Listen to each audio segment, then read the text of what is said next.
My name is Amanda, and at 32 years old, I never imagined my husband's family would publicly humiliate me.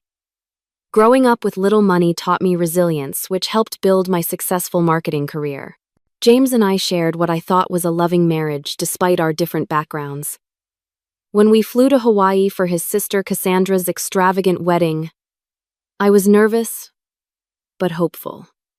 I had no idea that in paradise I would discover the ugly truth about my marriage. If you are watching this video, drop a comment letting me know where you are from. Hit that like button and subscribe to join me on this journey of self-discovery. I grew up in a small town in Ohio, where luxury meant having enough money for new school clothes each fall. My parents worked multiple jobs to make ends meet. Dad was a factory worker who picked up weekend shifts at the gas station, while Mom cleaned houses and waitressed. They instilled in me the values of hard work, honesty, and treating everyone with respect regardless of their bank account. By 18, I was working full-time while putting myself through community college. Eventually, I earned a scholarship to complete my marketing degree at the state university. Every achievement in my life came through sweat and determination. Nothing was handed to me. I met James Turner at Horizon Marketing Agency 5 years ago. I had just been promoted to account manager after 3 years of proving myself. James joined as our new creative director transferred from the New York office. With his perfectly tailored suits and confident smile, he stood out immediately. Despite his obvious wealth, he seemed different from other privileged people I had encountered. He valued my ideas and often praised my ability to connect with clients from diverse backgrounds. Our romance began unexpectedly.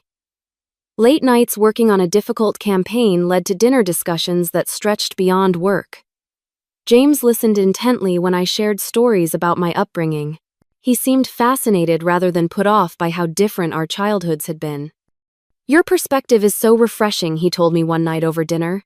"Everyone in my circle comes from the same background, thinks the same way. You see things differently." When James first took me to dinner at a restaurant where the menu had no prices, I felt completely out of place. But he squeezed my hand under the table and whispered, "Just order whatever sounds good. You belong here as much as anyone." James came from old money. His family owned a chain of luxury hotels across the country, and his father sat on the boards of several major corporations. James had attended private schools his entire life before graduating from Princeton. Yet somehow he never made me feel inadequate. Our relationship progressed quickly. Within 6 months, he proposed with a diamond ring that probably cost more than my parents' house. When I expressed concern about fitting into his world, he brushed it off. "They'll love you because I love you," he assured me. "Besides, you're brilliant and beautiful. What's not to love?"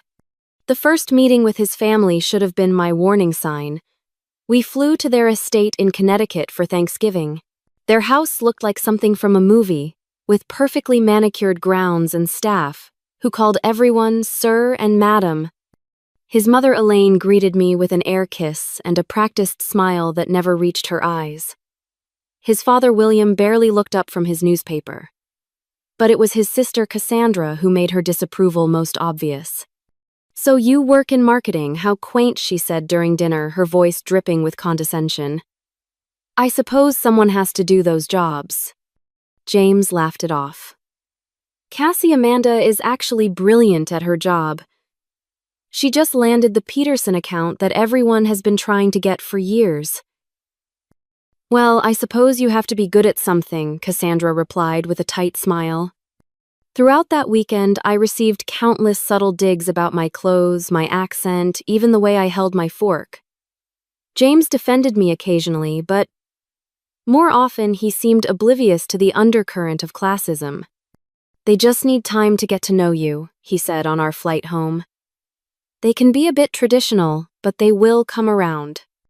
Over the next 2 years of our marriage, interactions with James's family remained strained but tolerable. We usually met on neutral ground like restaurants, where the brevity of the encounter limited the opportunity for insults. James always insisted they were warming up to me, but I never felt accepted. When the invitation arrived for Cassandra's wedding to Bradley Worthington III, another heir to a fortune, I was surprised to see it was addressed to both of us. The event was to be held at the most exclusive resort in Maui, with a week of pre-wedding festivities. "This is our chance," James said excitedly. "A whole week together in paradise. They will finally see how amazing you are." I wanted to believe him. I spent weeks preparing for the trip, buying new clothes that cost more than I was comfortable spending, researching topics that would interest his family, even practicing the proper way to eat difficult foods. I wanted so desperately to fit in not just for myself, but for James. We selected an expensive crystal vase from their registry, and James suggested we also give them a substantial cash gift. "Let's make it $10,000, he said casually. I nearly choked. That is more than I make in 2 months. "We can afford it," he insisted. "It will make a good impression." Although it made me uncomfortable, I agreed. I wanted this trip to be different. I wanted to finally bridge the gap between myself and the family I had married into. As our flight to Hawaii approached, my anxiety grew. I had nightmares about showing up in the wrong outfit or using the wrong fork. James assured me repeatedly that everything would be fine, but deep down I knew this wedding would be a turning point in our relationship one way or another. The moment we stepped off the plane in Maui, the humid air wrapped around us like a warm blanket. Paradise stretched before us with palm trees swaying against a backdrop of azure, ocean, and volcanic mountains. Under different circumstances, I would have been overjoyed. Our taxi delivered us to the Royal Hibiscus Resort, an exclusive property where rooms started at $1,000 per night. The lobby featured soaring ceilings with intricate wooden beams, enormous arrangements of tropical flowers, and staff who seemed to anticipate needs before they were expressed. "James, darling," a voice rang out as we checked in. His mother, Elaine, glided across the marble floor, looking impossibly elegant in a flowing white outfit. She embraced her son warmly before turning to me with that same practiced smile. "Amanda, how lovely you could join us." William appeared behind her, clapping James on the shoulder. "Son, you look well. The island air agrees with you already." I received a curt nod from my father-in-law before they whisked James away to discuss some family matter, leaving me to handle the check-in alone. It was a small slight, but it set the tone for what was to come. Our suite was stunning, with floor-to-ceiling windows overlooking the ocean, and a private lanai where breakfast would be served each morning. The bathroom was bigger than my first apartment, with a deep soaking tub and shower that could fit 5 people. "This is beautiful," I told James when he finally returned to our room an hour later. "Only the best for Cassandra," he replied, loosening his tie. "The welcome dinner is in 2 hours. Mother says to dress formally." I spent those 2 hours getting ready, applying makeup carefully, and styling my hair. I chose a navy blue cocktail dress that had cost nearly $1,000 more than I had ever spent on a piece of clothing. Looking in the mirror, I felt almost worthy of standing beside James in his world. The welcome dinner was held on the resort's largest terrace, overlooking the beach, where the ceremony would take place in 3 days. Tiki torches illuminated tables, decorated with orchids and candles. About 100 guests mingled, all dressed impeccably and exuding wealth. Cassandra spotted us immediately. At 34, she was 2 years older than me but looked younger thanks to whatever expensive treatments she indulged in. Her blonde hair was pulled into a perfect chignon, and diamonds glittered at her throat and ears. "James," she squealed air, kissing both his cheeks. Her eyes slid over me with barely concealed distaste. "Amanda, that dress is interesting." Before I could respond, she was pulling James away to meet her fiancé's parents, leaving me standing alone. I took a glass of champagne from a passing server and tried to look confident as I surveyed the crowd. Most of the guests seemed to know each other. They formed tight circles, laughing at inside jokes and discussing their latest vacations or business ventures. Whenever I approached a group, the conversation would falter, and I would receive polite but dismissive smiles. I finally found a place to sit at a table with some of Bradley's cousins. They made minimal effort to include me in their conversation about their recent skiing trip to the Alps. I contributed when I could, but mostly sipped my champagne and wished James would return. He reappeared nearly an hour later, flushed with alcohol and good humor. "There you are. having fun. Not really, I admitted quietly. No one is talking to me. He frowned briefly before his expression brightened again. You just need to make more of an effort. These people appreciate confidence. I have been making an effort, I protested, but he was already being called away by his father to meet some important business associate. The next morning, a schedule of wedding activities was delivered to our room with breakfast. There was a golf tournament for the men, a spa day for the women, sailing excursions, and various dinners and cocktail parties. This looks fun, I said, trying to stay positive. James frowned at his schedule. I need to join Dad and Bradley for golf. All the groomsmen are playing. I will see you at dinner, then I replied, trying to hide my disappointment. The women's spa day should have been relaxing, but instead it became another exercise in exclusion. I arrived at the appointed time to find Cassandra Elaine and 15 other women already settled in with cucumber water and fruit plates. Oh, Amanda, Cassandra said when she noticed me hovering uncertainly. We did not have quite enough spots reserved for the full treatment package. You can have a basic massage in the other section. I was led away to a different area of the spa where I received a 30-minute treatment while the others enjoyed a 4-hour pampering session. Afterward, they all went to lunch together. My invitation was mysteriously lost. This pattern continued throughout the first 2 days. James was constantly pulled away for family obligations or groomsmen duties, leaving me to navigate social events alone. When we were together, he seemed distracted and irritable, as if my presence was preventing him from fully enjoying himself. On the third night, the rehearsal dinner was held at an exclusive restaurant overlooking the ocean. When we arrived, I immediately noticed the seating arrangement. James and I were placed at different tables. There must be a mistake, I said, scanning the place cards. No mistake, Cassandra replied breezily as she passed by. James needs to sit with the wedding party, and we needed even numbers at each table. You will be fine at table 7.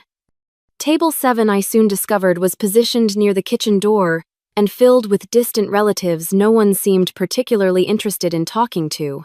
James, meanwhile, was seated at the main table, laughing and enjoying himself without a care. After dinner, I pulled him aside. This is getting ridiculous, James. Your family is deliberately excluding me. You are being paranoid, he dismissed. It is just wedding stress, making everyone act a little off. No, it is not. They have been treating me like this since we arrived. Since we met, actually. James ran a hand through his hair in frustration. What do you want me to do? Cause a scene at my sister's wedding? I want you to stand up for me, I replied, fighting back tears. I want you to act like my husband. He softened slightly, putting his hands on my shoulders. Look, after the wedding, everything will go back to normal. Just try to get through the next 2 days without making this about you. Please, for me. I stared at him, realizing, perhaps for the first time, that he was not oblivious to his family's treatment of me. He was complicit in it. That night, we went to bed without resolving anything. As James slept peacefully beside me, I lay awake wondering how I had not seen the truth sooner. The man I married was not the person I thought he was. The morning of Cassandra's wedding dawned bright and beautiful. The sky was a perfect blue and gentle waves lapped at the shore. From our balcony, I could see resort staff setting up white chairs on the beach and constructing an elaborate floral arch where the ceremony would take place. Despite the tension from the night before, I was determined to make the best of the day. I spent extra time on my appearance, curling my hair into soft waves and applying my makeup carefully. The dress I had chosen for the wedding was emerald green, silk, simple but elegant. It had cost more than my monthly rent, but I wanted to look like I belonged. You look beautiful, James said when he emerged from the bathroom in his groomsman's tuxedo. For a moment, he seemed like the man I had fallen in love with, appreciative and kind. Thank you, I replied, allowing myself a moment of hope that perhaps today would be different. James checked his watch. I need to go join the other groomsmen for photos. The ceremony starts at 4, so meet me on the beach a little before then. I nodded and he kissed me quickly before leaving. With several hours to kill, I decided to explore the resort. I strolled through tropical gardens, visited the shops, and had lunch alone at a beachside cafe. All around me, other wedding guests gathered in groups enjoying the pre-wedding excitement together while I remained an outsider. At 3:30, I returned to our room to freshen up before heading to the ceremony. I touched up my lipstick, straightened my dress, and gave myself a pep talk in the mirror. You can do this. It is just a few hours. Be gracious and dignified no matter what. The wedding setup on the beach was stunning. White chairs adorned with orchids and ribbons formed a semicircle facing the ocean. A string quartet played softly as guests began to arrive, all dressed in their finest attire. I scanned the crowd for James, but did not see him among the gathering guests. A young woman with a clipboard and an earpiece, clearly part of the wedding planning team, was directing people to their seats. I approached her with a smile. "Excuse me, I am Amanda Turner, the groom's sister-in-law. Could you point me to where I should sit?" She scanned her clipboard with a frown. "Turner, are you with the bride or groom?"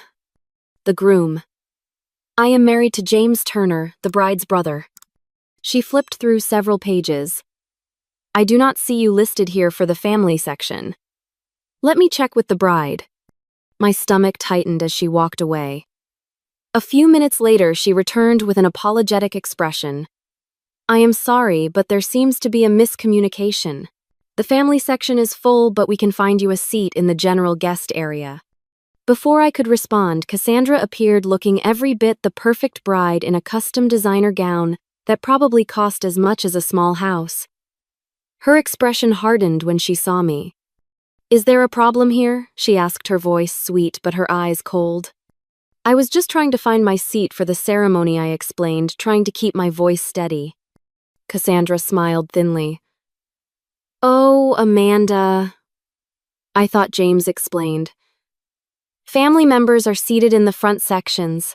She gestured to the first several rows of chairs where I could see her parents and other relatives already seated. "Those areas are reserved for real family." "I am family," I said quietly. "I am James's wife." She laughed, the sound like breaking glass. "Marriage is just a piece of paper. Lowborn blood is different from ours. Surely you understand that." The wedding coordinator looked mortified but said nothing. Several nearby guests turned to stare, some with shock, others with barely concealed amusement. And then I saw James standing with the other groomsmen near the altar. Our eyes met briefly, and I waited for him to come to my defense. Instead, he quickly looked away, pretending not to have heard his sister's cruel words. I saw him exchange glances with his father, both of them smirking slightly, as if sharing a private joke at my expense. In that moment, something inside me broke and reformed. A strange calm settled over me as I realized the full extent of the situation. I had spent years trying to gain acceptance from people who had decided long ago that I would never be good enough. I smiled at Cassandra, maintaining every ounce of dignity I could muster. "I understand completely," I said, my voice clear and steady despite the turmoil inside. "Enjoy your wedding." With that, I turned and walked away, aware of the whispers that followed me. I did not look back at James or any of the Turners. Instead, I held my head high as I made my way across the sand, my heels sinking slightly with each step, making the journey more difficult but my resolve stronger. Once out of sight of the wedding, I found a secluded spot on a different part of the beach. Only then did I allow the tears to come hot and fast. It was not just Cassandra's cruelty that hurt, but James's betrayal. He had stood there and let it happen. Worse, he had seemed amused by my humiliation. I sat on the sand, not caring that my expensive dress would be ruined, and watched the waves crash against the shore.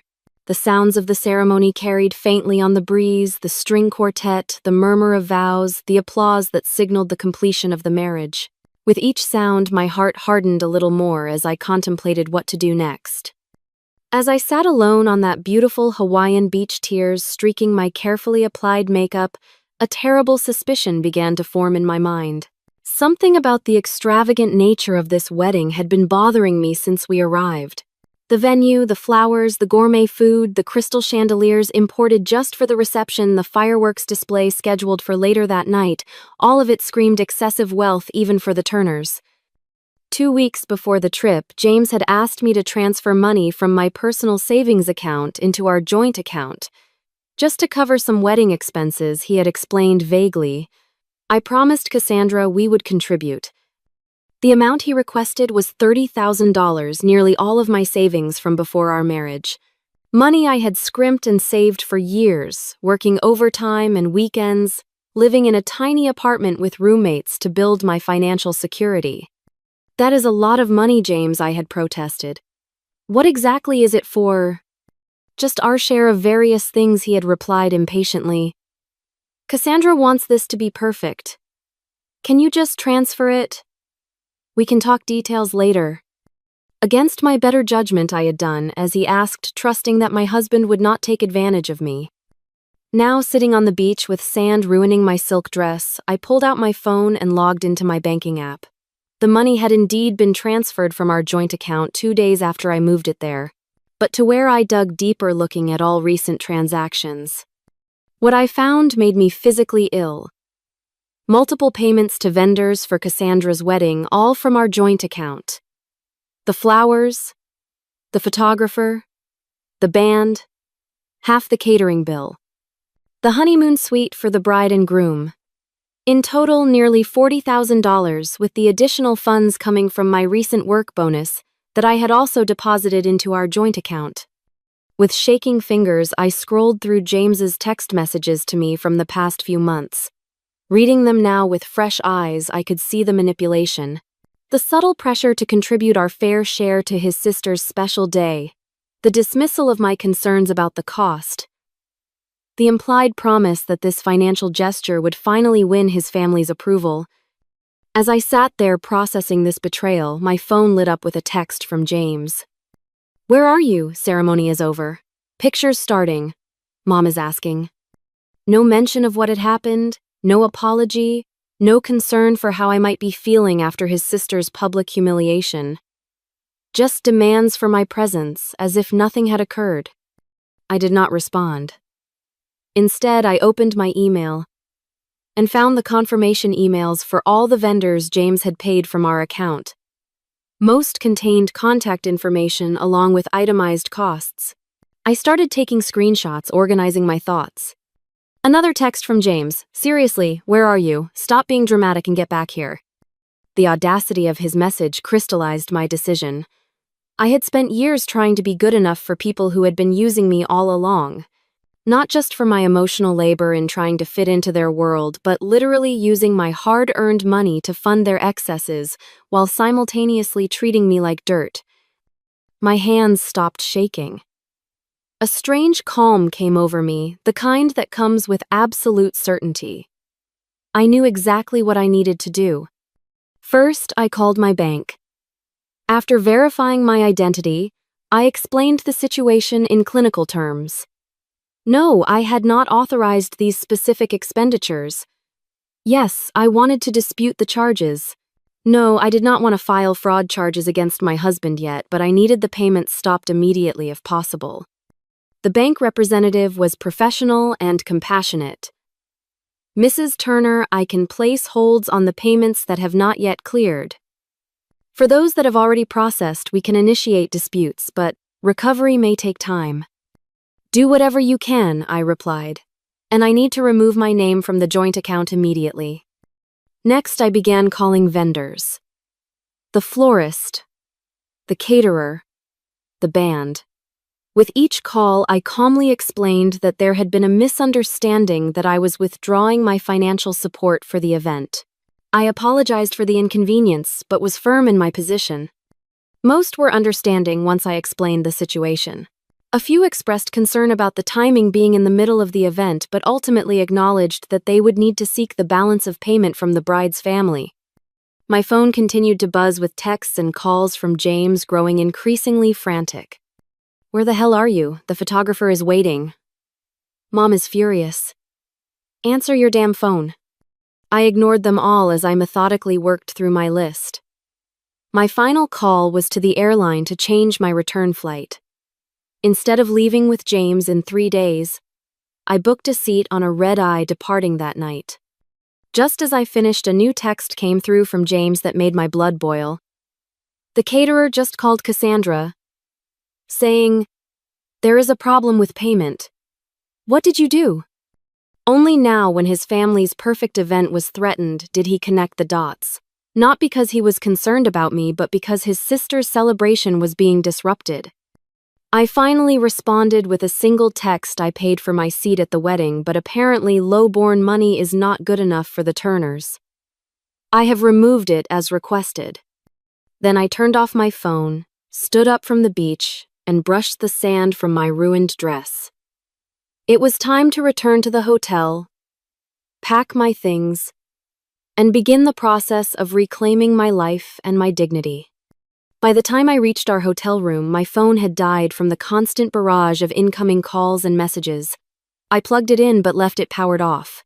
I needed clarity without James's voice in my ear, making excuses or demands.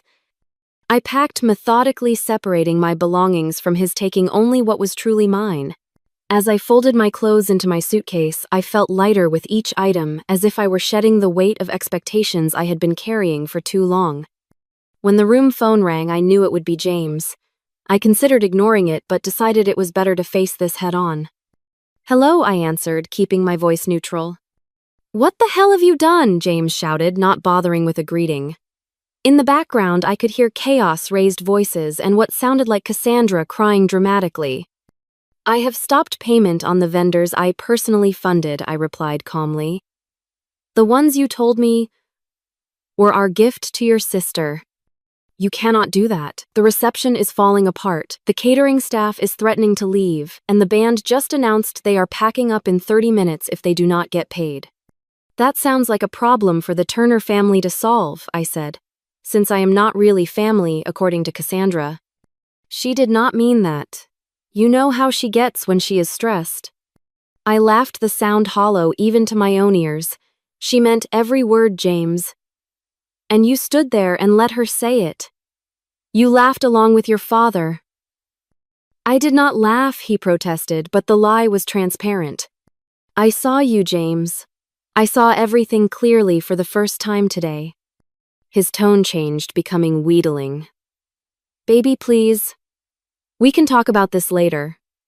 Just call the vendors back and tell them it was a misunderstanding. I promise we will work this out." "Number. What do you mean, no?" "I mean no. I will not call them back. I will not pretend everything is okay, and I will not continue to be used by you or your family." There was a pause, and I heard someone, probably William, demanding the phone from James. "Amanda." His father's authoritative voice filled the line. "This childish behavior stops now. Whatever petty grievance you have with Cassandra can be addressed later. Right now, you will undo this vindictive stunt." "I do not take orders from you, William," I replied, surprised by my own courage. "And there is nothing to undo.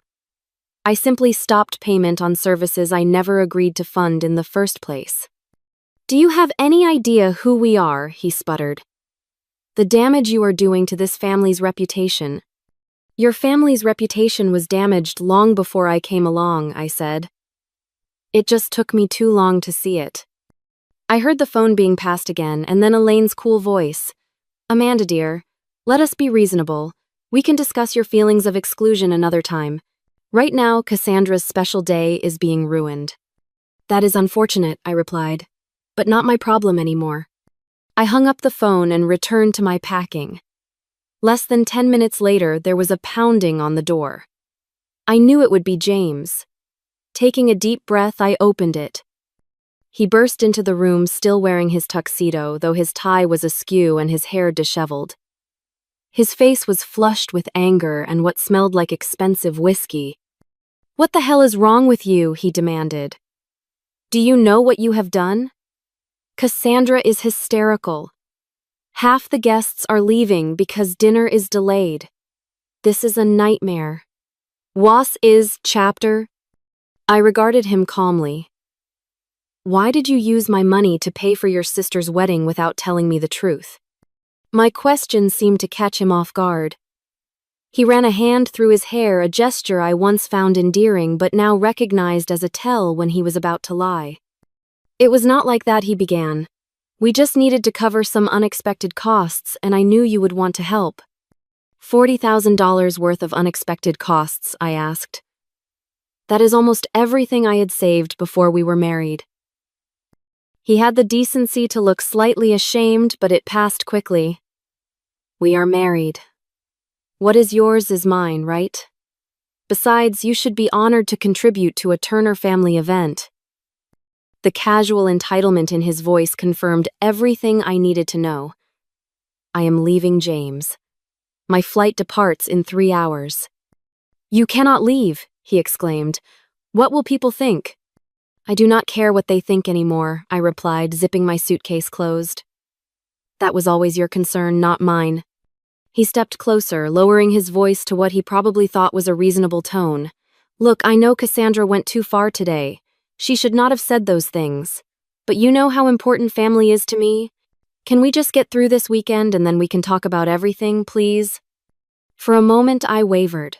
This was the James I knew, the one who could be charming and persuasive when he needed something from me.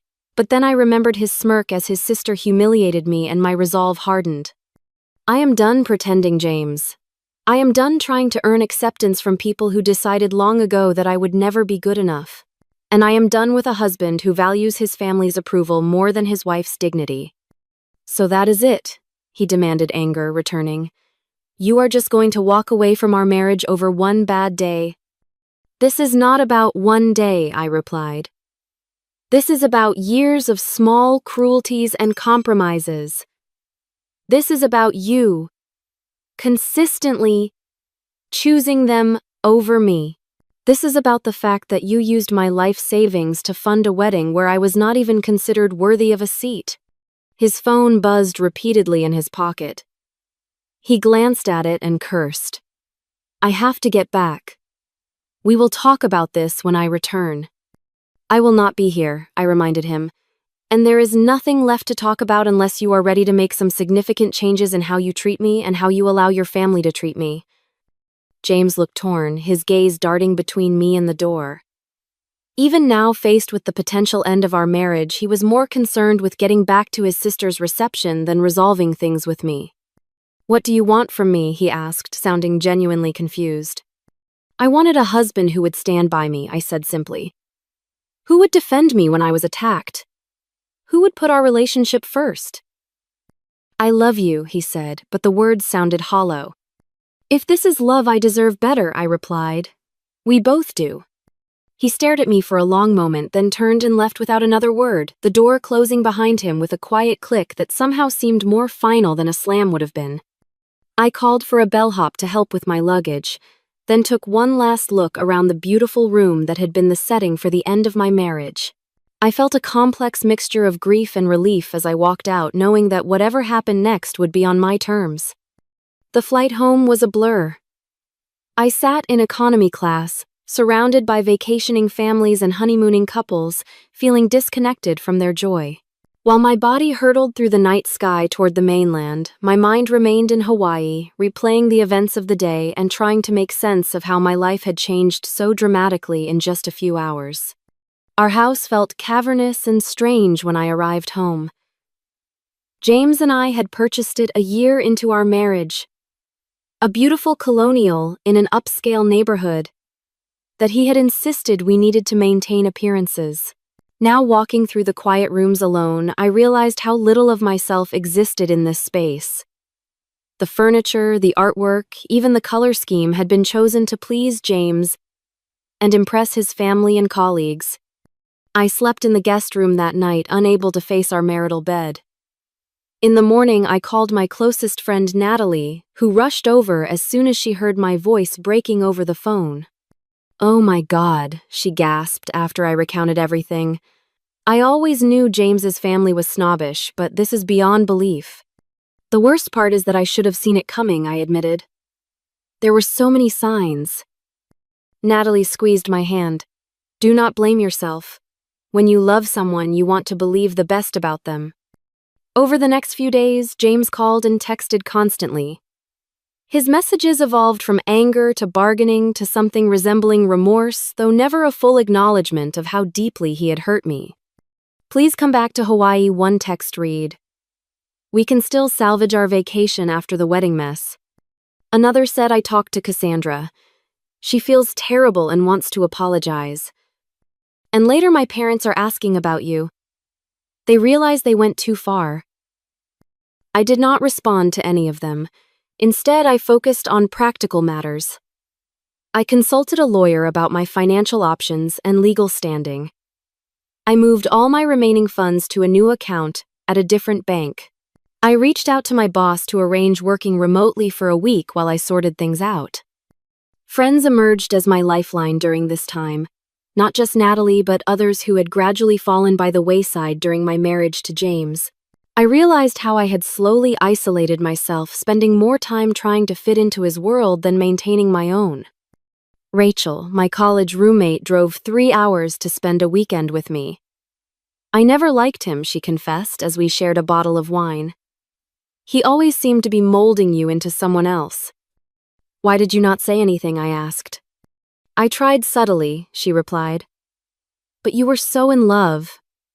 And I did not want to be that friend who criticizes your relationship. I should have been braver.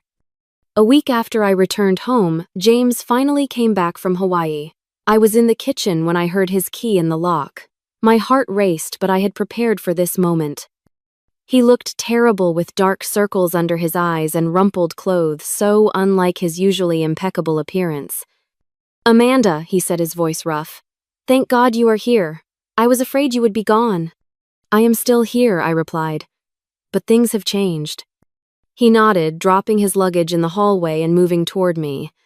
I stepped back, maintaining distance. The rest of the wedding was a disaster, he said. Half the vendors threatened to walk out. Dad had to pay triple to keep some of them. Cassandra cried through the entire reception. It was telling that his first concern was still the wedding, not our marriage. I am sorry it was stressful for you, I said, not entirely honestly. For me, he repeated incredulously. It was stressful for everyone. Do you have any idea how embarrassing it was to have my wife sabotage my sister's wedding? And just like that, any doubt about my decision vanished. Even now, he could not see beyond his family's expectations and appearances. I did not sabotage anything, James. I simply stopped funding an event where I was explicitly told I did not belong. He ran his hands through his hair in frustration. Cassandra did not mean what she said. She was just stressed. Yes, she did, I countered, and you know it. The problem is not what she said, it is that her words finally revealed the truth that has been there all along. None of you ever thought I was good enough. That is not fair, he protested. Isn't it? Then why did you never truly stand up for me? Why did you use my money without being honest about where it was going? Why did you laugh when your sister humiliated me? He had no answer, just as I expected. I have spoken with a lawyer, I continued, when his silence confirmed my thoughts. I am not trying to take anything that is not mine. But I want a fair separation. Separation, he repeated, looking genuinely shocked. You cannot be serious. You are throwing away our marriage over one bad day. This was never about one day, I replied. Hawaii just showed me what I have been refusing to see for years. We want different things, James. You want someone who fits seamlessly into your family's world. I want someone who values me for who I am. In the weeks that followed, I focused on rebuilding my life. I found a small apartment that I could afford on my own salary. I re-established connections with friends and colleagues who had been pushed to the periphery during my marriage. I even started therapy to understand why I had accepted such treatment for so long. My therapist, Dr. Larson, helped me recognize patterns I had never seen before. You grew up believing you had to earn love through achievement and accommodation, she explained during one session. So when James and his family set impossible standards, you just tried harder instead of questioning whether their demands were reasonable. Work became my sanctuary. I threw myself into new projects, earning praise from clients and a promotion that both validated my skills and provided financial security as I navigated the separation. James oscillated between attempts at reconciliation and bitter accusations. When charm failed to win me back, he tried guilt. When guilt did not work, he resorted to anger, claiming I had used him for his family connections and social standing. If anyone used anyone, it was you using me, I told him during one particularly heated phone call. For my money, for my emotional labor, for having someone to look down on so you could feel superior. His family made their own attempts at damage control. Elaine called once, her voice dripping with condescension disguised as concern. "We just want what is best for James," she said. "And for you, of course."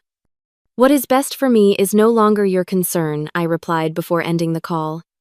William sent an email suggesting we discuss terms privately before involving attorneys, which my lawyer advised me to ignore completely. Even Cassandra reached out, sending an elaborate flower arrangement with a card that read, "Sorry for any misunderstanding." Not a real apology, just another attempt to rewrite history and absolve herself of responsibility. I donated the flowers to a local nursing home and did not respond. As months passed, I discovered parts of myself that had been submerged during my marriage. I took a cooking class, something James had discouraged because he preferred eating at trendy restaurants where he could be seen. I reconnected with my parents, who had always felt uncomfortable around James and his family, but had kept their concerns to themselves out of respect for my choices. "We just wanted you to be happy," my mother said during their first visit to my new apartment. "But I never saw you really smile around him the way you used to smile." 6 months after Hawaii, I felt like a different person. Stronger, more confident, unwilling to compromise my self-worth for anyone's approval. The divorce proceedings were moving forward, with negotiations about property and assets ongoing but civil. And then, on a rainy Tuesday evening, James appeared at my apartment door unannounced. "We need to talk," he said, looking more humble than I had ever seen him. "Really talk. I have been doing some thinking, and I realize I owe you more than an apology. I owe you the truth." I hesitated, then stepped aside to let him in, curious about what truth he had finally recognized. James stood awkwardly in my small living room, taking in the cozy furniture and personal touches that made the space unmistakably mine. Nothing expensive or showy, just items that brought me joy or comfort. He seemed unsure where to sit until I gestured toward the armchair while I took a spot on the sofa. "You look good," he said softly. "Happy." "I am," I replied honestly. "What did you want to talk about?" He took a deep breath. "First, I need to apologize properly. Not for what happened at the wedding, though. That too, but for everything leading up to it. For never truly standing up for you. For taking advantage of your generosity. For putting my family's approval above your feelings." The words seemed genuine, but I had learned to be cautious with James. "What brought this on?" "Therapy," he admitted with a self-deprecating laugh. "After you left, I was angry, then desperate, then just lost. A colleague suggested I talk to someone, and at first I went just to prove I was not the problem." He shook his head. "That did not last long. My therapist saw through me pretty quickly." "And what did you learn?" I asked, curious, despite myself. "That I have spent my entire life trying to live up to impossible standards set by my parents. That I chose you partly because you were different from everyone in my world, but then I tried to change you because I was afraid of what my family would think. That I used you as a buffer between me and my family's expectations, letting you take the brunt of their disapproval so I could feel like I was rebelling without actually standing up to them." His honesty surprised me. This was more insight than James had ever shown during our marriage. "The thing is," he continued, "I really did love you, Amanda. I still do. But I did not know how to love you properly because I never really learned what healthy love looks like." He leaned forward, eyes earnest. "I am not asking you to take me back. I know I destroyed your trust. But I wanted you to know that I understand now what I did wrong. And I am trying to be better." I sat with his words, examining my feelings. There was a time when this speech would have been everything I wanted to hear, when I would have rushed back into his arms believing everything could be fixed. But that time had passed. "Thank you for saying that," I said finally. "I appreciate your honesty and I am glad you are working on yourself." but it is too late for us," he finished for me, a sad smile on his face. "Yes," I confirmed gently. "Too much has happened. I have changed too much." He nodded, looking down at his hands. "I thought so, but I needed to try. You deserve to hear the truth at least once from me." "What about your family?" I asked. "Have they changed too?" James laughed without humor. "That is another reason I wanted to talk to you. After everything settled down from the wedding disaster, I finally stood up to them, told them how their treatment of you was unacceptable, how they had been undermining our marriage from day one." "How did that go?" "About as well as you would expect. Father threatened to cut me off financially. Mother cried and said I was breaking her heart. Cassandra called me a traitor." He shrugged. "But for the first time in my life, I did not back down. I told them either they respect my choices and the people I care about, or they would not be part of my life."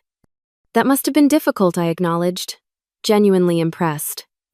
"Hardest thing I have ever done," he admitted, "but also the most freeing. And now, we are taking baby steps. They know I am serious.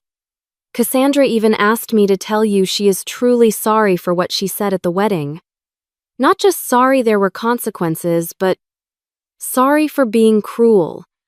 I nodded, not quite ready to forgive, but appreciating the gesture nonetheless. "The funny thing is," James continued after I stood up to them, "the dynamic shifted. They still disapprove of a lot of my choices, but there is a new respect there. Like they were just waiting all these years for me to show some backbone." "Sometimes people treat us the way we allow them to," I said, thinking of my own journey. "Exactly what my therapist says." James smiled ruefully. "Anyway, I also wanted to let you know that I have withdrawn my objections to the financial settlement. Your lawyer should have the paperwork tomorrow. I am giving you the full $40,000 you spent on the wedding plus interest." "You do not have to do that." "Yes, I do. It was never my money to begin with. I took advantage of your trust and I need to make that right." We talked for another hour, not about reconciliation, but about closure. For the first time since I had known him, James was speaking to me as an equal, not someone he needed to impress or manage or change. It was bittersweet to see this growth only after our relationship had ended. As he prepared to leave, he paused at the door. "You know, I always thought happiness came from having the right status, the right connections, the right appearances. But you were happier in this tiny apartment in 6 months than I ever saw you in our big house over 3 years." "Happiness comes from being valued for who you really are," I replied, "not for who someone wants you to be." After James left, I sat in my living room, reflecting on the long journey that had brought me to this point. The painful humiliation in Hawaii had been a blessing in disguise, forcing me to confront truths I had been avoiding and to reclaim my sense of self-worth. In the year since that fateful wedding, I had rebuilt my life on my terms. I had earned a significant promotion at work, started taking classes toward an MBA, and even begun dating again, though cautiously. More importantly, I had learned to trust my instincts and to require respect as a non-negotiable in all my relationships. The divorce was finalized 2 weeks after James's visit. I felt no sadness when I signed the papers, only a sense of completion of a chapter closing, so that new ones could begin. My mother called that evening. "How are you feeling, sweetheart?" "Free," I answered truthfully. "And grateful." "Grateful?" she asked, surprised. "For what?" "For the lessons, for discovering my own strength, for learning that walking away from people who do not value you is not a failure, but an act of self-love. The greatest wisdom I gained from my experience with the Turners was this: true belonging does not come from changing yourself to fit someone else's expectations. It comes from having the courage to be authentically yourself and surrounding yourself with people who love you for exactly who you are. I still think about that moment on the beach in Hawaii, sometimes when Cassandra's cruel words stripped away all my illusions. In that painful clarity, I found the catalyst for change I had needed all along. By trying to separate me from the family, she actually set me free. So have you ever had to stand up for yourself when others treated you as less than, Did you stay or walk away? I would love to hear your experiences in the comments below. If this story resonated with you, please hit the like button and subscribe to my channel for more stories about finding strength in difficult situations. Do not forget to share this video with someone who might need a reminder of their own worth.